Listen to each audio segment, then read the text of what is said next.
ఈ రోజున పరిస్థితి ఏంటంటే సామాజికంగా కాదండి, ఆర్థికంగా రాష్ట్రం చాలా కుంటుపడిపోయిందండి.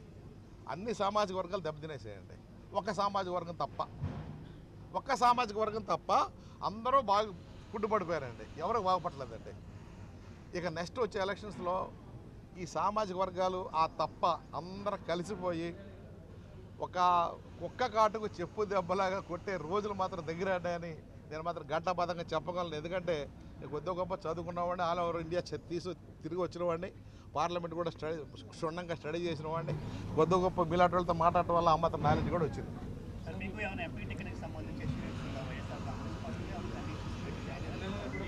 అసలు వైఎస్ఆర్సీపీకి వచ్చింది ఎలక్షన్ గురించి రాలేదండి.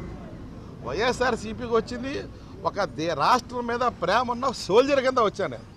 రాష్ట్రానికి బాగుపడాలంటే నీతి నిజాయితీ ఉన్న ఫస్ట్ నుంచి స్పెషల్ స్టేటస్ గురించి మాట్లాడుతున్న ఏకైక వీరుడు, ఏకైక మగధీరుడు నేను జగన్మోహన్ రెడ్డి అని చెప్పా. స్టేటస్ గురించి ఫస్ట్ నుంచి మడం తిప్పకోకుండా ఒకటే మాట మాట్లాడుతున్నాడు.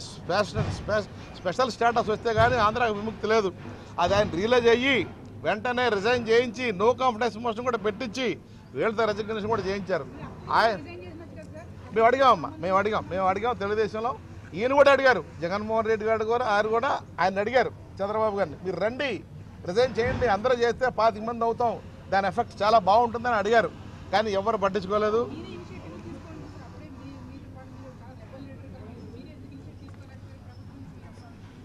అది ఆ టైంలో no confidence motion Avanthi Srinivas garu, తర్వాత కేంద్రాన్ని చీఫ్ మినిస్టర్ గారిని ఎన్నోసార్లు నిలదీసి పబ్లిక్లో కూడా అడిగిన అవకాశాలు చాలా సందర్భాలు అవంతి శ్రీనివాస్ గారు చాలా చేశారు.